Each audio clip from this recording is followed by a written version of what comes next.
किसानों के जीवन में, किसानों के परिवार में, किसानों के भविष्य के लिए हम लोग क्या कर सकते हैं। 75 साल बाद आज भी सरकारें आई और चली गई, लेकिन इस देश में सबसे मेहनती, सबसे ईमानदार, लेकिन दुर्भाग्यवश सबसे वंचित कोई वर्ग है तो वो किसान वर्ग है। इस देश में 2/3 जनता जमीन पर काम करती है, धरती का सीना चीर कर अनाज पैदा करती है, 130 करोड़ लोगों का पेट पालते हैं। उस किसान को जो मान सम्मान, सहायता, सहयोग, मदद मिलनी चाहिए, उसके बच्चों को जो भविष्य मिलना चाहिए, वो मिल नहीं रहा। और मैं सवाल पूछना चाहता हूं उन लोगों से जो दिल्ली में 8 साल से सरकार में बैठे हैं। ये वो भाजपा के साथी हैं जो चुनाव प्रचार में बोलते थे कि हम किसान की आमदनी दुगनी कर देंगे। बोलो कहा कि नहीं कहा बीजेपी ने? हमने तो नहीं कहा आपको वादा करने के लिए, लेकिन बीजेपी के साथियों ने कहा आप वोट दो, हम किसान की आमदनी दुगनी कर देंगे। सारे किसान बैठे हैं। मैं आपसे पूछना चाहता हूं, किसी की आमदनी दुगनी हुई किसानों की?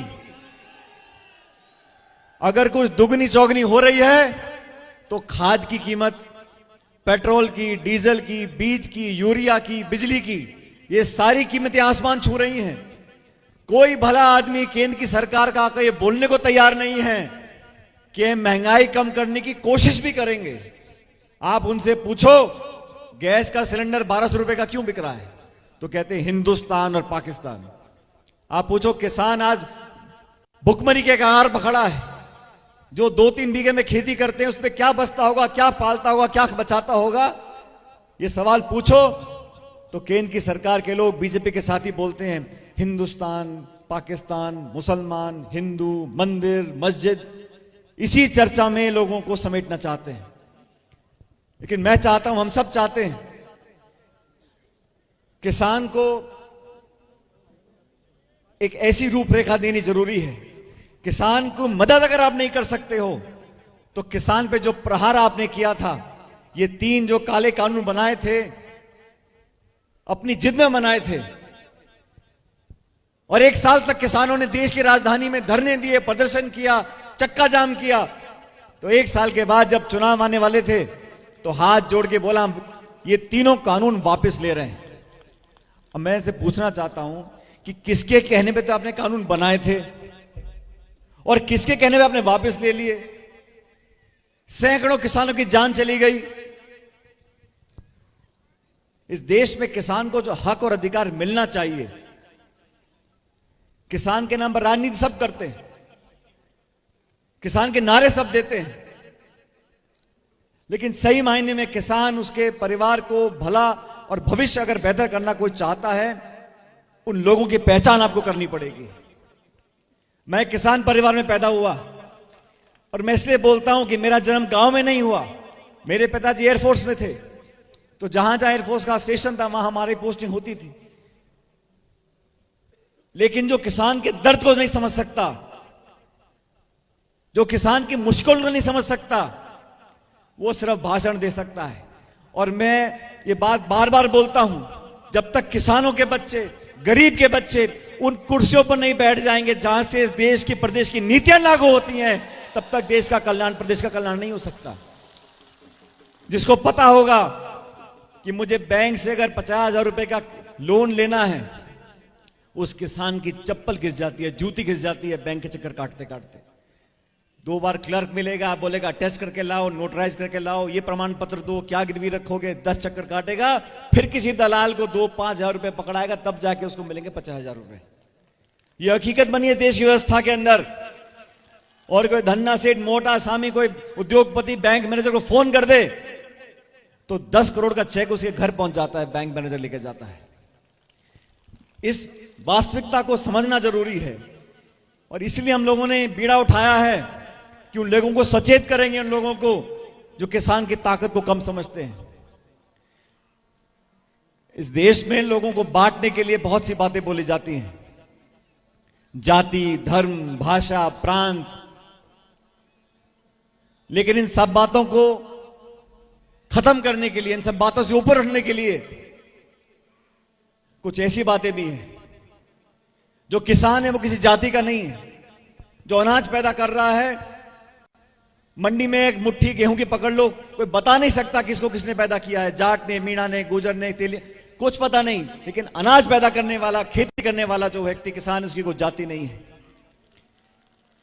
और नौजवान हमारे साथी बहुत से खड़े हैं यहां पर। जवानी और किसानी ये जात पात, धर्म, भाषा, लिंग, प्रांत, इन सब बातों से ऊपर उठकर है।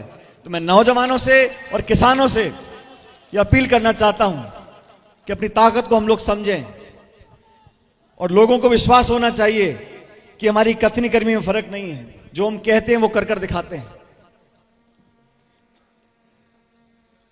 साथियों, गुड़ा जी भाषण दे रहे थे और हकीकत तो ये है कि रान्य गुड़ा जी जब भाषण देते हैं तो वो खुलकर ही बोलते हैं, कोई बीच में कोई कोई full stop, comma, speed breaker कुछ नहीं। लेकिन ये किसान सम्मेलन हम लोगों ने इसलिए बुलाए क्योंकि हम चाहते हैं कि किसानों में जागरूकता पैदा हो और किसानों की भलाई के लिए, किसानों के भविष्य के लिए अपनी कलम की हर शाही का इस्तेमाल लोगों की, किसानों की भलाई के लिए करें। इसलिए किसानों को संगठित होकर अपनी बात रखना बहुत जरूरी है। दोस्तों, जो देश का नौजवान है उसको बहुत उम्मीदें होती हैं उन लोगों से जो उस देश की नीतियां बनाते हैं, कानून बनाते हैं, राज करते हैं। और मैंने कल भी कहा, परसों भी कहा, इस देश के नौजवान को उम्मीद हम सब लोगों से है। जो बच्चा गांव में रहता है, शहर में रहता है, मेहनत करता है, खर्चा उठाता है, किताब खरीदता है, तैयारियां करता है, एग्जाम देने जाता है और पेपर अगर लीक हो जाता है तो सबको दुख होता है। ये किसी एक नेता, मंत्री, संतरी, पक्ष, पार्टी, इसकी बात नहीं है। और बार बार अगर होता है तो उसका दुख हम सभी को लोगों को है। और मुझे खुशी है, मैं स्वागत करता हूं इस बात का कि जो जो इस प्रकरण में पकड़ा जा रहा है उस पर कार्रवाई की जा रही है। लेकिन इतना बड़ा हादसा अगर होता है, लगातार होता है, तो जिम्मेदारी तो तय करनी पड़ेगी। अब ये कहा जा रहा है कि कोई अधिकारी, कोई नेता इसमें लिप्त नहीं था। तो भाई, जो एग्जाम की कॉपी होती है वो तिजोरी बंद होती है, वो तिजोरी में बंद होके बाहर बच्चों तक पहुंच गई, ये तो जादूगरी हो गई। भाई, ऐसे कैसे हो सकता है? ऐसा संभव नहीं है। कोई ना कोई तो जिम्मेदार होगा। और जांच चल रही, मुझे खुशी, मैं स्वागत करता हूं इस जांच का। और मैं विश्वास दिलाता हूं हमारी पार्टी ने, चाहे राहुल गांधी जी हो, सोनिया गांधी जी हो, हमने नौजवानों के लिए हमेशा मदद तक काम करने का काम किया है। साथियों, मैं 26 साल का था 2004 में। सोनिया गांधी जी ने मुझे लोकसभा का टिकट दिया और आपके आशीर्वाद से उस समय सिर्फ स्वर्गीय ओला साहब, मैं, डॉक्टर करण सिंह यादव साहब अलवर से और नमो नारायण मीणा जी माधोपुर से, हम 4 लोग लोकसभा चुनाव जीत कर आए थे। राहुल गांधी जी ने जो बीड़ा उठा रखा है, 3200 किलोमीटर कोई आदमी चल रहा है, रोज 25-30 किलोमीटर चलना, ठंड में, धूप में, बारिश में, गर्मी में, वो किसके लिए चल रहे हैं? वो नौजवानों के भविष्य को बेहतर बनाने के लिए चल रहे हैं। वो नौजवानों के लिए संघर्ष कर रहे हैं। और वो सब भ्रष्ट ताकतें, वो सब ताकतें जो महंगाई बढ़ाती हैं, किसान का विरोध करती हैं, उनके विरोध में चल रहे हैं। भारत जोड़ो यात्रा ये छोटी मोटी यात्रा नहीं है। 75 साल में मुझे तो मैंने इतिहास में कभी देखा कि कोई एक इंसान चले जा रहा है और हुजूम उसके साथ चलता जा रहा है। तमाम नेता जो मौजूद हैं, हम सब उनके साथ चले, हमने देखा है। हर उम्र के लोग, गांव के, शहर के मिल रहे हैं, जुड़ रहे हैं। महिलाएं, बच्चे, बुजुर्ग, कर्मचारी, अधिकारी, सब लोग आके मिल रहे हैं। क्योंकि जो मुद्दा है वो इस देश में, समाज में जो टकराव की स्थिति पैदा हो गई है, जो कड़वड़ाहट पैदा हो गई है, भाई को भाई से लड़ाने की जो रणनीति लड़ी जा रही है, उसके खिलाफ वो लड़ रहे हैं। संवैधानिक संस्थाओं को जो खोखला करने की साजिश रची जा रही है, उसके खिलाफ वो लड़ रहे हैं। 30 तारीख को कश्मीर में जाके यात्रा समाप्त होगी।